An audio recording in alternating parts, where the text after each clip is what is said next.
presented. The tomb is presented to the women by the angel as empty. Come and see the place where he lay. He's no longer there. Jesus is not in his tomb. Alleluia. Christ is risen. He is risen indeed. Alleluia. And then moments later, Jesus presents himself to the women. He's alive. Imagine how shocked they must have been. After all, you usually don't go to a cemetery expecting to see the person who was buried, do you?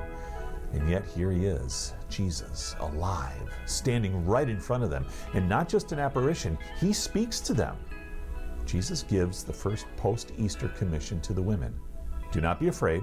Go and tell my brothers to go to Galilee, and there they will see me. So the women, with great joy, I might add, run back to Jerusalem, running up the stairs to the upper room where all this got started on Thursday night, and told the disciples that Jesus was alive. And that leads us to today. Easter has been what many of us have been waiting for, at least since February 22nd, Ash Wednesday. What started in the middle of a cold and snowy winter now finds us on a not-so-cold spring morning in April. Easter and Jesus is alive. You know, we are here, not so indirectly, because the women presented Jesus to the disciples. The women saw Jesus.